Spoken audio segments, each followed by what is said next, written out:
अच्छा जी। तो हम लोग यहाँ तक आ गए थे। अब जब स्टोर क्रिएट कर रहे हो तो कोशिश ये किया करें कि इसका जो व्यू है, पहले मोबाइल व्यू के ऊपर स्टोर को क्रिएट करें, ठीक है, ऑप्टिमाइज़ करें। और उसके बाद डेस्कटॉप व्यू के ऊपर भी जाकर उसको ऑप्टिमाइज़ लाजमी करें। क्योंकि अक्सर ऐसा होता है कि जब हम स्टोर क्रिएट कर रहे होते हैं मोबाइल व्यू के ऊपर तो हम अच्छा ऑप्टिमाइज़ कर जाते हैं उसको, लेकिन फिर वो डेस्कटॉप व्यू के ऊपर बेकार हो जाता है। ठीक है, तो उसका भी ख्याल रखना है कि हमें डेस्कटॉप और मोबाइल दोनों के ऊपर स्टोर को ऑप्टिमाइज़ करना है। ठीक है, हमारी जो सेल्स है वो 80% मोबाइल के ऊपर ही आनी है, लेकिन फिर भी 20% डेस्कटॉप व्यू भी मैटर करता है। अच्छा, अब मैंने ये चीज़ तो आपसे डिस्कस कर ली थी कि टॉप बार के ऊपर कभी भी फ्री शिपिंग वर्ल्ड वाइड हमने नहीं लिखना। ठीक है, तो कुछ और पॉइंट्स हैं, उसको भी मैं डिस्कस कर लेता हूँ।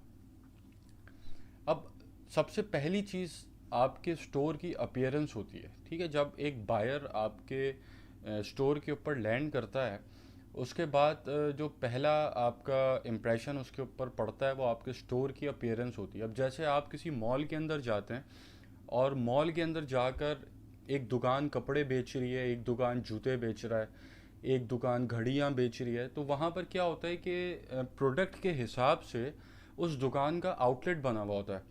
ठीक है, अपीयरेंस उस दुकान की प्रोडक्ट के हिसाब से होती है। जो कपड़े बेच रहा है उसकी अपीयरेंस कपड़ों के हिसाब से होगी, जो जूते बेच रहा है उसकी अपीयरेंस उस शॉप की जूतों के हिसाब से होगी। ठीक है, तो हमने कोशिश ये करनी है कि हमारे स्टोर की जो अपीयरेंस है वो हम अपनी प्रोडक्ट के हिसाब से रखें। मतलब हमारी प्रोडक्ट को रिप्रेजेंट कर रही हो हमारे स्टोर की अपीयरेंस। अब जैसे एक स्टोर मुझे एक स्टूडेंट ने भेजा था, इस स्टोर के ऊपर आपको देख के क्या लग रहा है ये स्टोर क्या चीज़ बेच रहा होगा? मुझे देख के लग रहा है कि ये कोई हार्डवेयर का स्टोर है और टूल्स बेच रहा है, जो हार्डवेयर के टूल्स होते हैं, हथौड़ी, प्लास वगैरह। ठीक है, तो स्टोर की अपीयरेंस बहुत मैटर करती है। अगर आपके स्टोर की अपीयरेंस किसी और चीज़ को रिप्रेजेंट कर रही है और आपका स्टोर बेच कुछ और रहा है, तो इससे क्या होता है, आपकी सेल्स के ऊपर फ़र्क पड़ता है। और अभी ड्रॉप शिपिंग के अंदर इतना ज़्यादा कंपटीशन है कि हमने ऐसी चीज़ें इम्प्लीमेंट करनी है अपने स्टोर के ऊपर कि हम एक स्टेप आगे जा सकें अपने कॉम्पिटिटर से। ठीक है, उसके बाद आपके फ़ॉन्ट और उनका साइज़ ये बहुत मैटर करता है। अगर आपने इस चीज़ का ख्याल रखना है कि अपने स्टोर के ऊपर फैंसी फ़ॉन्ट्स कभी भी इस्तेमाल नहीं करने। ठीक है, और साइज़ उनका ऐसा रखना है, ना बहुत ज़्यादा बड़ा हो ना बहुत ज़्यादा छोटा हो। ठीक है, ताकि आपका बायर जब आपकी वेबसाइट के ऊपर आए तो उसको आपका जो डिस्क्रिप्शन है चीज़ों का या आपका जो कंटेंट है उसको पढ़ने में मसला ना हो। अब जैसे इस स्टोर का जो फ़ॉन्ट है वो मेरे हिसाब से छोटा है। ठीक है, तो हमने इस चीज़ का बहुत ज़्यादा ख्याल रखना है कि स्टोर का जो फ़ॉन्ट है उसका साइज़ जो है वो ना ज़्यादा छोटा हो ना ज़्यादा बड़ा हो, और फ़ॉन्ट बिल्कुल सिंपल हम इस्तेमाल करें, ना कि कोई फैंसी फ़ॉन्ट इस्तेमाल करें। ठीक है, क्योंकि ये सारी चीज़ें अल्टीमेटली आपकी सेल्स के ऊपर फ़र्क ला रही होती हैं। उसके बाद आपका कंटेंट जो है आपके स्टोर के ऊपर वो टू द पॉइंट होना चाहिए। मतलब आपने अपने स्टोर पे लंबाइयाँ नहीं करनी कि एक चीज़ आपने डिफाइन करनी है तो आपने उसके ऊपर 3-4 पैराग्राफ ठोक दिए, ऐसा नहीं करना है। टू द पॉइंट लिखना है और कोशिश ये करनी है कि स्टोर के ऊपर हम जो भी डिस्क्रिप्शन कहीं भी लिखें वो बुलेट पॉइंट्स के अंदर होना चाहिए। ठीक है, इन चीज़ों का ख्याल रखना है, टू द पॉइंट चीज़ हो, बुलेट पॉइंट्स के अंदर हो, और क्लियर हो बिल्कुल। ठीक है, जो एक ही नज़र के अंदर आपका बायर पढ़ सके, उसको मेहनत ना करनी पड़े उस चीज़ को पढ़ने में। ठीक है, तो जहाँ भी आप लिखें डिस्क्रिप्शंस वगैरह उन चीज़ों को आपने ये देख के रखना है कि बुलेट पॉइंट्स के अंदर हो, सिंपल हो, और ऐसा हो कि एक नज़र के अंदर आपका बायर उसको पढ़ ले।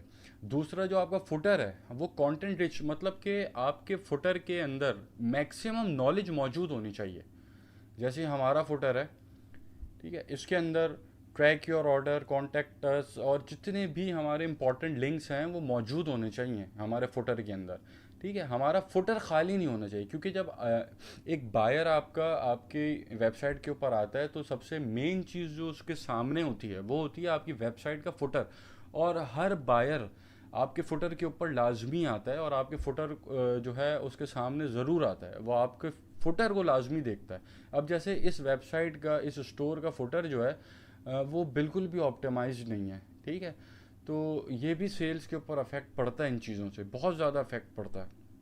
तो आपका फुटर कंटेंट रिच होना चाहिए, मैक्सिमम नॉलेज जो आप दे सकते हैं, मैक्सिमम इंफॉर्मेशन आपने फुटर के अंदर लाजमी देनी है, ठीक है। अब ये स्टोर एक और गलती भी यहाँ कर रहा है, वो ये कर रहा है कि कभी कोई इसको लंदन से बाय कर रहा है, कभी कोई यहाँ पे जर्मनी से बाय कर रहा है, ठीक है, कभी कोई यहाँ पे यूएस से बाय कर रहा है।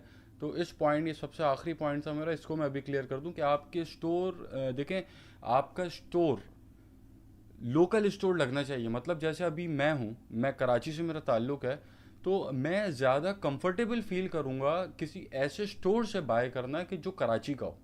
ये ह्यूमन साइकोलॉजी है, ठीक है। एक बिज़नेस को हम कामयाब करने के अंदर अगर ह्यूमन साइकोलॉजी को समझ लें तो हमारे कामयाबी के चांसेस बहुत बढ़ जाते हैं, ठीक। तो अगर मेरे सामने एक स्टोर है जो कराची का है और एक स्टोर है जो लाहौर का है, ठीक है, तो मेरी कोशिश ये होगी मैं उस स्टोर से ख़रीदूं कि जो कराची का है। तो हम भी जिस मार्केट के अंदर ऑडियंस को टारगेट कर रहे हैं, अगर हम यूएस के अंदर बेच रहे हैं और हमारी वेबसाइट के ऊपर एड्रेस, हमारा फ़ोन नंबर यूके का है, तो आपकी 40% तो सेल्स वैसे ही गई, ठीक है। आज एक बंदे ने अपना स्टोर भेजा और उस स्टोर के ऊपर आप समझे 60,000 रुपये उसने फेसबुक एड्स के ऊपर खर्च किए एक महीने के अंदर, और उसके ऊपर जो उसकी सेल्स आई हैं वो सिर्फ 2 आई हैं। मतलब उसके सिर्फ 2 पीस बिके हैं 60,000 रुपये खर्च करने के बाद। आप सोचें कितना बड़ा लॉस है, ये कितना बड़ा लॉस है, ठीक है। और ऐसे ही कुछ गलतियां उसके स्टोर के ऊपर हुई हुई थी जो मैंने उसको वहाँ पे बताई। तो इस चीज़ का बहुत ख्याल रखना है कि अगर आप जिस मार्केट के अंदर, जिस ऑडियंस को आप टारगेट कर रहे हैं, जिस कंट्री के अंदर, तो आपने अपने स्टोर के ऊपर उसी कंट्री की डिटेल्स होनी चाहिए। अगर फ़ोन नंबर आपका यूएस का, आप यूएस में टारगेट कर रहे हैं, फ़ोन नंबर यूके का डला हुआ है, एड्रेस यूके का डला हुआ है, गया, आपसे नहीं खरीदेगा आपका बायर, ठीक है। 50% तो आपकी सेल्स वैसे ही गई। तो इस चीज़ का बहुत ज़्यादा ख्याल रखना है कि हम अपने स्टोर को जिस मार्केट में टारगेट कर रहे हैं, जिस ऑडियंस को टारगेट कर रहे हैं, उस ऑडियंस को भी लगना चाहिए कि जहाँ से मैं बाय कर रहा हूँ वो स्टोर उसके मुल्क का ही है, ठीक है, या उसकी स्टेट का है। जो भी मैंने आपको एग्जांपल ली कि जैसे मैं कराची का हूँ, तो मैं कंफर्टेबल फील करूँगा कराची से बाय करने में, ना कि लाहौर या इस्लामाबाद से। तो इसका बहुत ज़्यादा ख्याल रखें, ठीक है। उसके बाद हमारी प्रोडक्ट की जो पिक्चर्स हैं, अब यहाँ पर कुछ लोग गलतियाँ ये करते हैं कि उनके स्टोर के ऊपर जो पिक्चर्स होती हैं उसकी सीक्वेंस आउट होती है, ठीक है। मतलब कि आपने एक वाइट बैकग्राउंड के साथ पिक्चर लगा दी, उसके बाद एक लाइफ स्टाइल फ़ोटो लगा दी, फिर एक वाइट बैकग्राउंड के साथ लगा दी। ऐसा नहीं करना, ये बहुत अनप्रोफेशनल लगता है, ठीक है। और इससे आपके बायर के ऊपर आपका इम्पैक्ट अच्छा नहीं जाएगा, वो फिर गलत इंप्रेशन जाता है उसके ऊपर, ठीक है। हमने ये करना है कि कोशिश ये करनी है कि हमारे पास मैक्सिमम जो पिक्चर्स हैं वो 6 से ज़्यादा ना हो, ठीक है। 5 हो तो बेस्ट है, 4 जिसमें से वाइट बैकग्राउंड वाली पिक्चर्स होनी चाहिए, ठीक है, और एक लाइफ स्टाइल फोटोग्राफ होनी चाहिए। तो इस चीज़ का भी ख्याल रखिएगा। और सीक्वेंस उनका सेम होना चाहिए कि शुरू के अंदर 4 पहले वाइट बैकग्राउंड, उसके बाद एक लाइफ स्टाइल फ़ोटो, ठीक है। और हर प्रोडक्ट के अंदर ऐसे ही होना चाहिए। मतलब अगर आपने अपने स्टोर के ऊपर 15 प्रोडक्ट्स लगाई हुई हैं, तो 15 प्रोडक्ट्स की जो पिक्चर्स हैं उनके सीक्वेंस सेम होने चाहिए। ऐसा ना हो कि एक प्रोडक्ट के ऊपर आपकी लाइफ स्टाइल फ़ोटो पहले है, ठीक है, वाइट बैकग्राउंड वाली फ़ोटो बाद में, दूसरी प्रोडक्ट के ऊपर वाइट बैकग्राउंड वाली पहले है, लाइफ वाली आगे है। तो इसका ख्याल रखना है कि सीक्वेंस सेम होनी चाहिए हर प्रोडक्ट की आपके स्टोर के ऊपर, ठीक है। उसके बाद जो मेन चीज़ और सबसे बड़ी गलती जो अब हो रही है आजकल, जो नहीं होनी चाहिए, वो ये 50% ऑफ वाली स्कीम। ये आपके स्टोर को समझें बर्बादी का सबब है अब ये। क्योंकि देखें, ड्रॉप शिपिंग का जो बिज़नेस है वो बहुत ज़्यादा चेंजेस उसके अंदर आते रहते हैं, बहुत चेंजेस आते रहते हैं। हम जैसे 2015, 16, 17 के अंदर ड्रॉप शिपिंग करते थे, उसके अंदर गेम ही अलग था, और आज गेम बिल्कुल डिफरेंट है, ठीक है। तो बहुत सारे चेंजेस होते हैं। अब लोग आपकी 50% ऑफ वाली स्कीम के ऊपर बेवकूफ़ नहीं बनते कभी, उनको पता ही अगला बंदा मुझे 6 बना रहा है, ठीक है। क्योंकि देखें 50% ऑफ वाली स्कीम जो होती है वो 15 16 17 के अंदर बहुत अच्छा काम करती थी, लेकिन अब ये काम नहीं करती। ठीक है, तो अक्सर ऐसे फेसबुक एड्स होते हैं कि जिसके ऊपर 50% ऑफ लिखा हुआ होता है, तो उनके ऊपर सेल्स ना आने की वजह ये भी होती है। ठीक है, तो हमने कोशिश ये करनी है कि हम अपनी प्रोडक्ट्स के ऊपर जो सेल लगाएं, डिस्काउंट लगाएं, वो मैक्सिमम 40% का लगाएं। 40% से ज़्यादा का डिस्काउंट ना हो। ठीक है, कोशिश करें 30% ऑफ, 35% ऑफ, कि आपके बायर को वो डिस्काउंट जेन्युइन लगे। ठीक है, अगर आपके बायर को वो डिस्काउंट फेक लगेगा तो वो हो सकता है आपसे ना खरीदे। ठीक है, क्योंकि ये ह्यूमन साइकोलॉजी है कि आप किसी को कोई चीज़ बेचना चाहते हैं ना, और उसको ये पता चल रहा है यार ये मुझे बेचने के चक्कर में लगा हुआ है, तो वो आपसे नहीं खरीदेगा कभी भी। ठीक है, इस चीज़ को जहन में बिठाएं कि हमने कभी भी कस्टमर के ऊपर ये इम्प्रेशन नहीं डालना कि हमारे पास कोई नहीं है ख़रीदने वाला, आप ये ख़रीदने वाले हैं, आप ही ख़रीद लें, आप ही से हम पैसा कमा लें जितना कमा सकते हैं, ऐसा नहीं करना। ठीक है, तो 50% ऑफ वाली स्कीम बिल्कुल ख़त्म हो चुकी है अब। मेरे लिहाज से ये नहीं होनी चाहिए। ये स्टोर के ऊपर जो सेल्स गिरती हैं या सेल्स नहीं आती, सबसे बड़ी वजह यही होती है कि 50% ऑफ वाली स्कीम लोग दे रहे होते हैं, जो कि ऑब्वियसली एक फेक सी चीज़ है। ठीक है, कस्टमर आपकी उस स्कीम को देख के वो पहले ही समझ जाता है यार ये फेक चीज़ है। और झूठ, आप अगर आपके किसी कस्टमर को आपकी किसी चीज़ से ऐसा लगेगा कि यार ये मुझे बनाने की कोशिश कर रहा है, ठीक है, तो वो कभी भी नहीं बनेगा, वो भाग जाएगा आपके स्टोर से, कभी भी नहीं खरीदेगा, चाहे आप $10 की चीज़ बेच रहे हो या $1000 की चीज़ बेच रहे हो। तो 50% ऑफ स्कीम अवॉइड करें। और एक बहुत इम्पॉर्टेंट चीज़ जो अक्सर लोग गलतियां करते हैं, वो ये करते हैं कि अपनी तमाम प्रोडक्ट्स के ऊपर सेल लगा के बैठ जाते हैं। अब जैसे एक स्टोर के ऊपर आपकी 20 प्रोडक्ट्स आप बेच रहे हैं, उन 20 प्रोडक्ट्स के ऊपर आपने 20 के 20 के ऊपर आपने सेल लगा दी 50% ऑफ की, तो ये तो बहुत बड़ी बर्बादी का सबब बनता है एक स्टोर की, और ये सेल्स बहुत मुश्किल से जनरेट होती हैं फिर ऐसे स्टोर्स के ऊपर। तो आपने कोशिश ये करनी है कि देखें, सब तो आपने मार्केट करनी नहीं है प्रोडक्ट्स, तो ये आपने 20-25 प्रोडक्ट्स अपनी वेबसाइट के ऊपर जो लगाई हुई हैं, उसमें से आपने सबको मार्केट नहीं करना। आप जिन प्रोडक्ट्स को मार्केट कर रहे हो, मतलब जिन प्रोडक्ट्स के ऊपर आप एड्स रन कर रहे हैं, आपने सेल सिर्फ उन्हीं प्रोडक्ट के ऊपर लगानी है। मतलब कि आपने अपने कस्टमर को ये चीज़ उसके सामने अपना ये मैसेज कन्वे करना है कि भाई हमारे स्टोर के ऊपर ये इतनी सारी प्रोडक्ट्स होती हैं, जिसमें से ये एक प्रोडक्ट है या ये 2-3 प्रोडक्ट्स हैं कि जो स्टॉक में बहुत ज़्यादा है हमारे पास, तो हम इसके ऊपर सेल लगा रहे हैं। ठीक है, बाकी जो प्रोडक्ट्स हैं वो अपने ओरिजिनल प्राइस के ऊपर हैं। ठीक हो गया, तो ये मैसेज हमने कन्वे करना है अपने कस्टमर को। तो कभी भी स्टोर के ऊपर जब आप स्टोर क्रिएट कर रहे हो, तो अपनी तमाम प्रोडक्ट्स के ऊपर 50% ऑफ ना लगाइएगा।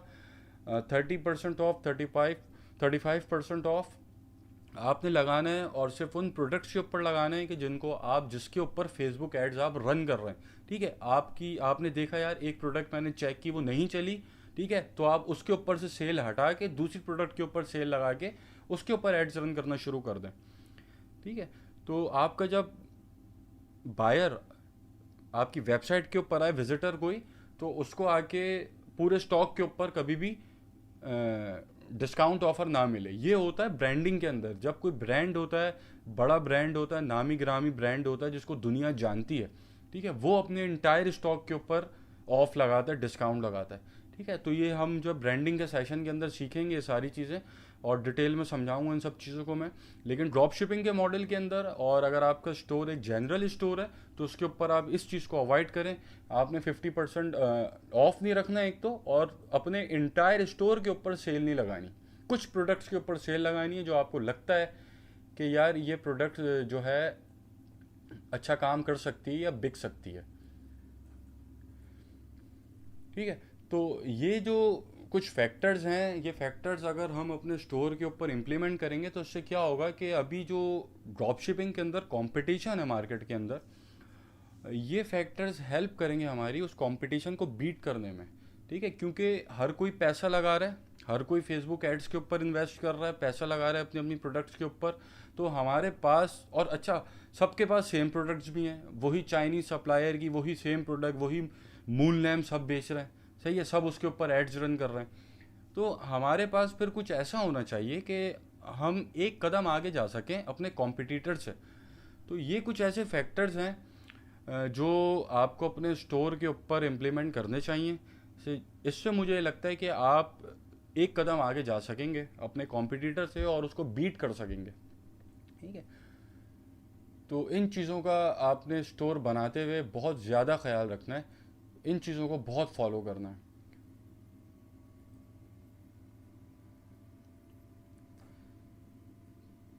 अच्छा, अब देखें यहाँ पर मैं स्टोर क्रिएट तो कर रहा हूँ आपके सामने, लेकिन उस तरीके से ऑप्टिमाइज नहीं कर रहा। ठीक है, उस तरीके से टाइम नहीं लगाऊंगा, क्योंकि जाहिर सी बात है मैं इसके ऊपर अगर 3 4 5 घंटे लगा दूंगा तो सेशंस बहुत लंबे हो जाएंगे और वो टाइम आप लोग का भी ज़ाया होगा, मेरा भी ज़ाया होगा। तो मेरी कोशिश ये है कि स्टोर क्रिएशन के जो सेशन है इसके अंदर मैं जो स्ट्रेटजीज हमने इम्प्लीमेंट करनी है वो मैं आप लोगों को बताऊं, और किस तरीके से स्टोर बनता है, किस तरीके से हम उसको ऑप्टिमाइज करते हैं, वो चीज़ें बता दूं।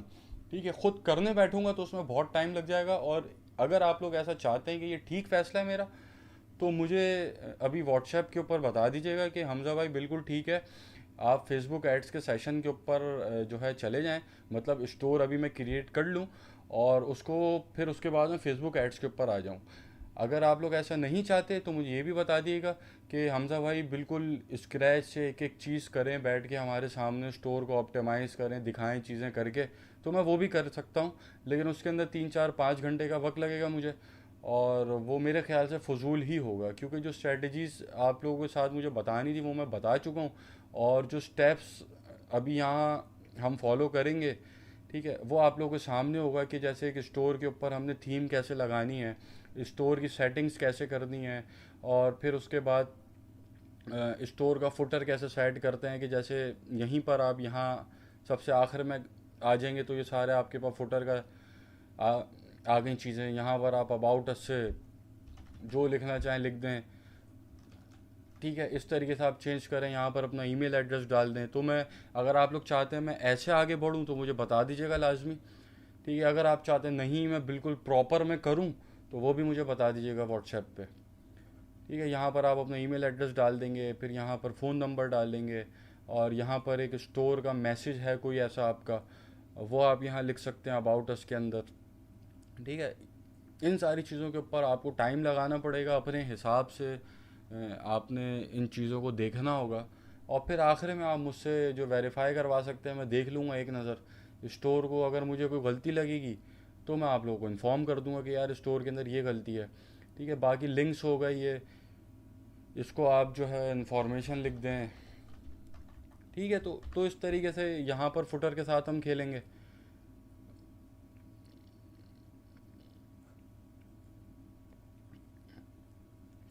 उसके बाद यहाँ पर ऊपर आ जाएं तो ये कुछ सेटिंग्स हैं आपकी, क्योंकि देखें इसके साथ आप खुद खेलेंगे, फ्री है ये, तो फ्री प्लान के साथ आप खेलें तो आपकी प्रैक्टिस होगी, एक एक चीज़ आपको और समझ में आएगी। ठीक है, अब जैसे यहाँ पर वेलकम वेलकम नोट है। ठीक है, इसको इसको आप एडिट कर सकते हैं, फिर यहाँ पर आप जो है इसको एडिट कर सकते हैं, यहाँ जो टेक्स्ट है। ठीक है, फिर जो है बटन की अलाइनमेंट है उसको आप देख सकते हैं। तो ये सारी चीज़ें आप तो सिंपल स्टेप्स हैं ये, तो मेरा नहीं ख्याल कि इसके अंदर मुझे इतना डिटेल में जाना चाहिए, क्योंकि इससे सिर्फ टाइम ज़ाया होगा। ठीक है, तो मुझे व्हाट्सएप के ऊपर आप लोग बता दें कि मैं स्टोर को ऑप्टिमाइज़ करूं या ना करूं, मतलब एक एक चीज़ करके दिखाऊं, एक प्रॉपर आपके सामने बिल्ड करके दिखाऊं, या फिर ये आप लोग जो है ख़ुद कर पाएंगे। क्योंकि सारी चीज़ों में बता ही रहा हूँ ना कि आप इस तरीके से यहाँ ये होगा, यहाँ ये होगा, बाकी तो आप लोगों ने खुद ही करना, अपने अपने हिसाब से ही इन चीज़ों को करना है। ठीक है, तो मुझे ये ज़रा बता दें ताकि फिर मैं इसके बाद उबरलो के ऊपर आ जाऊँगा और स्टोर के ऊपर प्रोडक्ट्स को ऐड कर दूँगा। ठीक है, और फिर थोड़ी बहुत इसके अंदर सेटिंग करके मैं फेसबुक एड्स के ऊपर आ जाऊँगा। तो मुझे ये ज़रा आप लोग अभी बता दें ताकि फिर मैं आगे का सेशन उसी हिसाब से मैं रिकॉर्ड करूँ।